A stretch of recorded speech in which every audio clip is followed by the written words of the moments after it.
Welcome to the Colorado Real Estate Leaders Podcast, brought to you by Trailstone Insurance Group, bringing you interviews with Colorado's best real estate and mortgage professionals, empowering you to understand the current trends in the housing market so you can make the American dream your reality.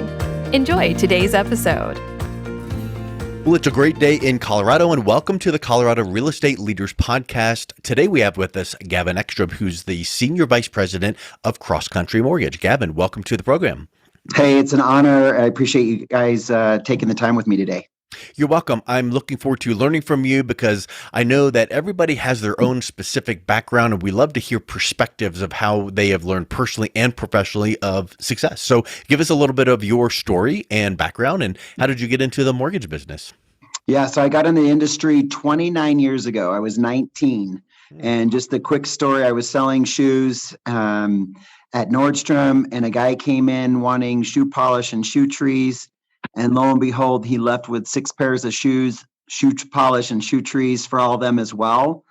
And in retail, when you make a sale, it's like that big of a sale. Back then, it was like 93. It was about a $2,600 sale, which was pretty big.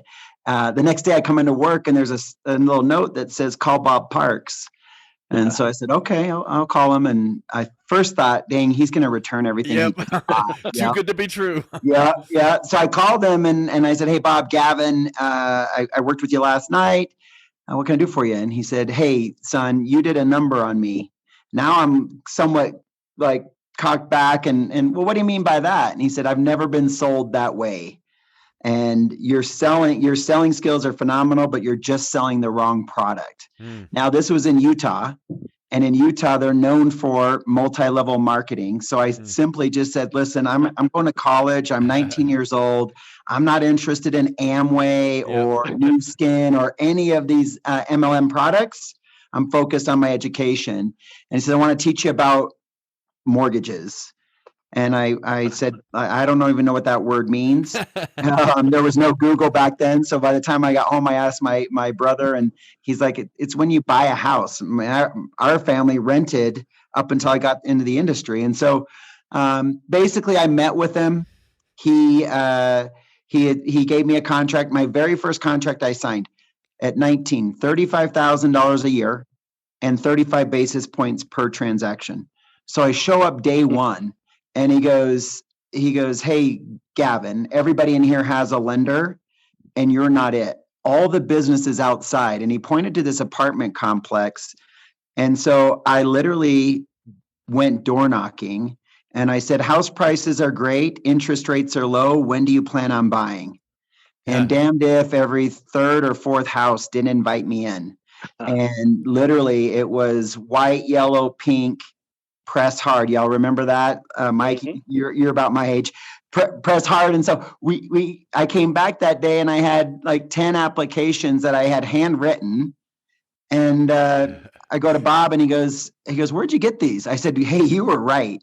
That apartment complex over there has so much opportunity.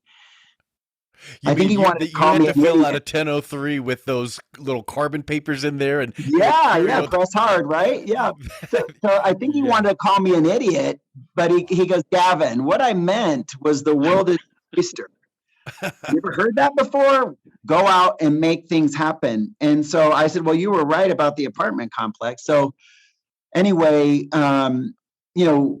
we turned in those 10 applications. Of the 10, there was 3 that were doable, we thought. So we turned those 3 in. They got declined. The same guy who was so hot and heavy to hire me came back and said, hey, this might not be the right career path for you.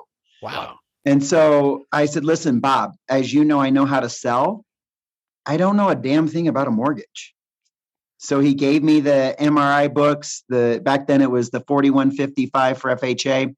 And I just went and read them cover to cover. Wow. I went back the following Monday and I said, this loan is doable, this loan is doable, and so is this loan.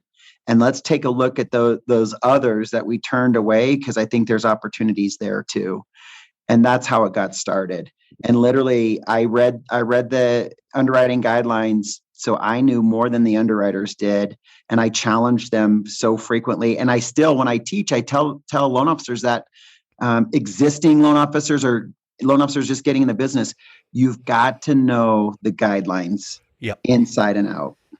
And Well, I think that's the foundational piece of it. The other thing is what Bob recognized in you selling shoes, which is a flair, a tendency to maybe not sell and fit a square peg in a round hole. And, what's it going to take to get you into this, whatever today, like the old, used car salesman techniques. But you probably exuded confidence and relationship building. And that's where it's at, because then insert whatever you're trying to sell, mortgage, house, car, whatever the case is. Did he articulate that to you back then, what he saw? No, but what I learned is it's people, right? I love people. I've never met a stranger. Yeah. I just think that I always say, like, someone comes into your life for some reason or another, it's up to you to figure out why. Yeah. If I go approach a stranger and have conversation with them, there's something internally that has made me want to reach out to them in some form or fashion. Have you ever heard of, like, selling B2B, B2C and things like that? I've heard it said H to H, human to human, because in reality, it's like, just talk, just, educate people, just learn what they need. And yeah, people, that's a really good aha. It's 95% people, 5% stuff. We can figure out this stuff. But if we have the right people surrounding us, anything is possible. And I think you talk about success earlier. I wouldn't be where I'm at today without the people that I've put around me that have gone on this journey with me to want me to be successful. And it did start from the day that I met Bob and door knocking. And, after door knocking apartments and doing loans, $130,000. And I quickly figured out the bigger the house, the bigger the commission. Yeah. And so I simply then went door knocking on $1 million properties and just simply said, your house looks tired. You're sitting on a ton of equity. Can I show you how to put it to work? And damned if at 19, I didn't get invited to these individuals' homes and start taking applications, hired a contractor to come and do this work for me. And we were off to the races. It was a lot of fun. Now, I know you were speaking conceptually about what you said to the people in the apartment complex and the $1 million houses, but it's probably what stands out to me is this. You used a very specific direct approach. You didn't beat around the bush. You didn't talk about things all over the place. You were just, hey, here's this. Would you like to do that? Yes. Yeah. And at 19, I'm 48 now. Tia has seen me. I feel young and I look young. So at 19, I looked like I was about 12. Right. But here's the thing: is on the other side of that door, I knew there was opportunity. Yeah. And that's all I wanted. I wanted the opportunity to be their lender and build that relationship. Yeah, that's huge. So, anyhow, that's my story, and I'm sticking with it. Now, 29 years later, I still originate. And as a matter of fact, this is kind of ironic, but Friday, I challenged a real estate agent friend of mine to a door knocking competition because I know I'm one of the best in the planet when it comes to door knocking. And so we're literally going to go door knock Friday from 3 to 5:30.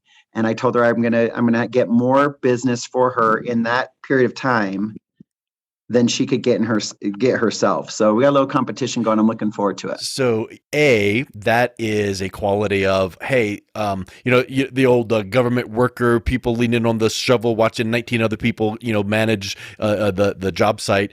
But you still do it. And it reminds me, literally last night, I watched a recent episode from this season of Shark Tank. And it was one of the new sharks was a guest one. And he was the founder of DoorDash. And he made the comment at the end of the segment. He goes, every one of this management team, including myself, we go out and we go on deliveries at least once a month to keep our hands into the till, and I love that you still originate and, oh my word, door knock. I mean, I can see cold call here and there. At least you got the phone and you're behind the computer, but door knocking, that is hardcore and brutal. And that's a huge character building activity. I really think that's amazing. I think the successful people are willing to do what the unsuccessful are not. Yeah. Agreed. And one of those is door knocking. Another one is cold calling. And I'm kind of a sick puppy. I like both. Because here's the thing is they're either going to sell you on why you're either going to sell them on why you need them, or they're going to sell you on why they don't. You got a 50-50 shot. That's better than any game in Vegas now online, right? I like my odds there. Yes. Well, you mentioned too, you love people. So it's easy to talk to people when you love people, especially when you're bringing something of value and helping. That's awesome. Yeah. I've heard some wonderful things from your team about mentoring and coaching. Fill us in. Tell us some of your secrets, some of the fun stuff you do. Well, I think we're in such a generation of information, right? Way back when, you would have to read a book, or there was no going online and getting information. And so I've been known to binge watch certain people. So I do have a list of people that I watch religiously, what they say, how they say it, when they say it, how they act, to get to learn from some of the best. Tony Robbins is the top of that list. Ed Milet is the top of that list. And so I think that, anything is a learned skill, and leadership means to influence. And success to me is the number of people that you've impacted in your life. And so when I first got in this industry, I was 100% money motivated. Now I'm impact motivated. I want to take somebody like Tia and make her bigger and better than what she thinks that she can become. And so we've had the history of success of making that happen, not just once, not just twice, but multiple times. And for me, that's what gets me out of bed in the morning. That's the excitement. And so I think why. Excuse me. It's an outstanding why. I have to tell you. You get up. Yeah. So let me tell you this. So everyone has their why, right? Mm-hmm. And I said for years, my why is my wife, because if I get it right with my wife, together we'll get it right with our family. Well, I'm driving to work one day, and gentlemen, we've all been there. And I'm like, I love my wife. I don't like my wife this morning. She made me frustrated. So I'm like, do I take the day off, or if I'm doing this for her, what should I turn the car around and just, go skiing or, go to the gym? So I go to work and I'm pondering this, and I said, no, she's part of my why, but so are my kids. And so I change it to plural, whys. I have several whys. And so first, my kids, my wife, all of the employees that I get to work with. My goal is for my leadership team and those on my team is to retire them. I want to retire them. I don't want them to have to think or worry about another job or career as long as they live. So that's my why. That's what gets me out of bed in the morning. And when you're doing what you're passionate about, you don't go to work. And so my wife will tease me. She's like, why are you always so excited to go to the office? And I'm like, I'm doing what I love to do. It's impacting people.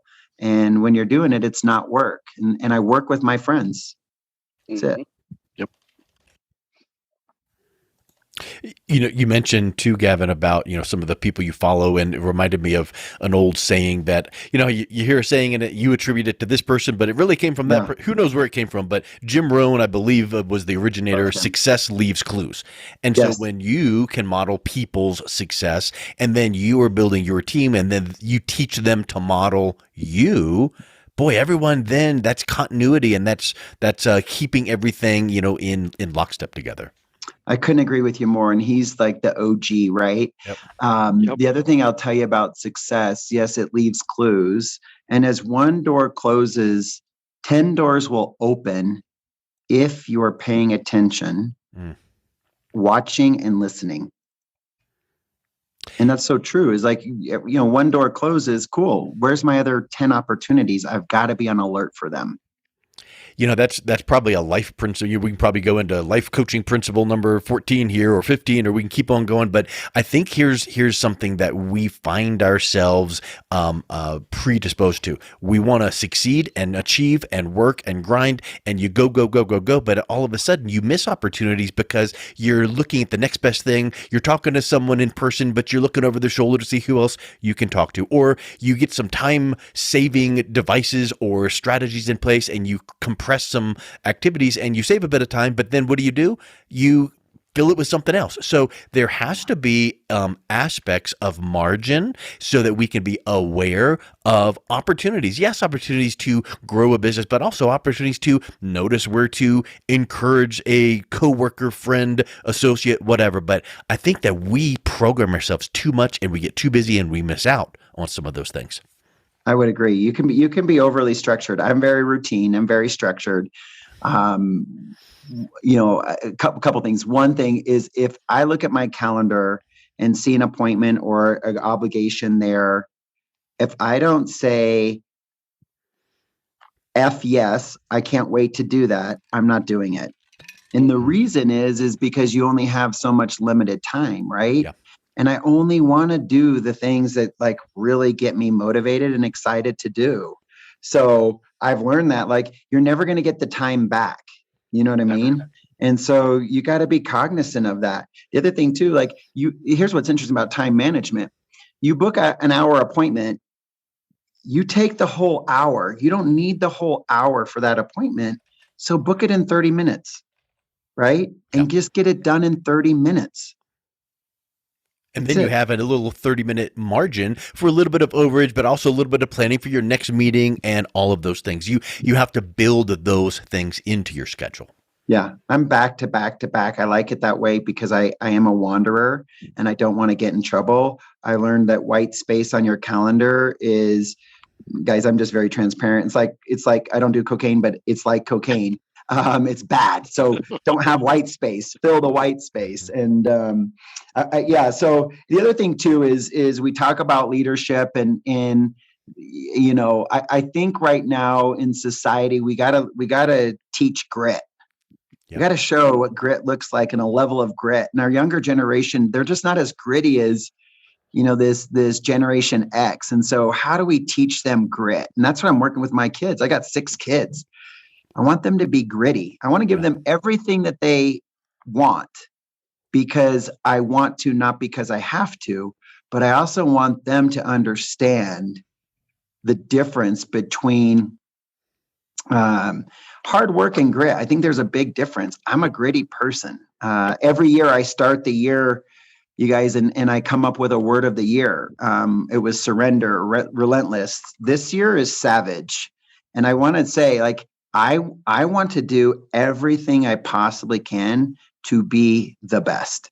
And it's a savage mindset and mentality, from my relationship with my wife to the relationships I have with all of my kids, to my employees, to God, all of the above, no specific order. I just want to live a savage life. So that's my word. Awesome word. I'm right there with you. Grit is one of our core values that we live by here. And then we describe it as courage, passion, perseverance, resilience, and conscientiousness. Love it. We drive that home because I agree with you 100%, Gavin. The younger folks coming up, our grandparents said about us, but they really are different and they don't understand that grit. And I agree, it's not the same as hard work. Yeah. So I agree with you. The other thing I do every year, and this changes somewhat, is I have my personal values and I have my business values. So I want to share with you what my personal values are. Yeah. Act with integrity, save 20% and never touch it, be positive, always think big, be 100% committed in anything that I do, and family first. Now, are there other values that I have? Yes. But those are ones that I consistently work on to be better. My business core values, consistency. The way I do one thing is the way I do everything. 90-second rule. If somebody tells me no, or they are going to go with another lender, or they're going to leave our organization, I only give it 90 seconds of my energy before I move on. And then I'm done. I don't need to talk about it again. I've given it enough and we move forward. I always say I don't have a rear view mirror in my car. And the reason is I never like to look back. I always like to look forward. And so I took it out. The other one is choice. Any place that you are in your life, whether it be the relationship with your spiritual, your relationship with your family, your relationship with coworkers, realtors, referral partners, whatever it is, if your income is not where it's at, everything comes down to one word: choice. It was your choice. If you're not closing the transactions that you want, if you don't have the relationships that you want, it's because of you, and it was a choice you made. The beauty of it is you can also choose the opposite, is just to go get it. Number 4 I wrote down is I deserve it. I need to believe it, right? And I need to understand that whatever I get, I deserve, good or bad. Number 5 is I only want to work with those that value and respect me. And then number 6 is they're always watching. And what I mean by that is everybody's watching each other. They're watching the way you talk, the way you drive, the way you carry yourself at work, in public, the way you parent. And in return to that, and it's difficult for our kids at times, they're watching our kids too, how they talk, how they hold themselves outside of the house. And so I always just have a mindset like they're always watching. So behave in a way that nobody can take something and turn it against you, especially in today's society. And one other thing is you talk about core values, and I think that is huge. I don't know if you ever read the book Traction. Yes. Good. You know. Yep. And one of my all-time favorite books, if you're listening to this and you haven't read it, I would tell you to read it.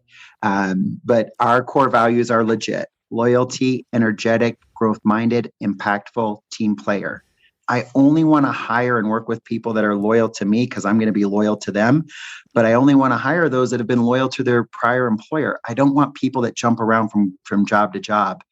Energy. I play big. I have a high energy mentality. I only want those around me that are going to be willing to play big too. And then the G is growth minded. The position you're in today is not the position you're going to be in for the rest of your life. The I is impact. What we do every single day impacts the lives of those that we get to work with, but more importantly, that we get to lend to. And then T is team. Anything worth creating requires another person. And that's in life, right? You can never do this alone. So that's it. Well, Gavin, I think we just were sitting at the feet of a master teacher, personal and professional development guru. So thank you for those revelations.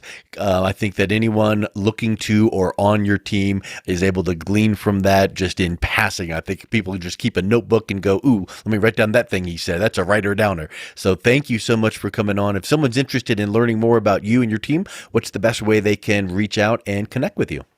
I'm old school, so you can call me or text me. And then the new school is find me on LinkedIn or Instagram so my number is 720-231-6999. And then Instagram is Gavin W 5280. So follow me there, and it's just my name on LinkedIn, Gavin Ekstrom. So it's been an honor. I love the opportunity and look forward to meeting you guys in person, and much continued success to all three of you. Thank you so much. Thanks, Gavin. Thank you for listening to the Colorado Real Estate Leaders Podcast, brought to you by Trailstone Insurance Group. To learn more about the topics mentioned on today's show or listen to past episodes, visit www.coloradorealestateleaders.com.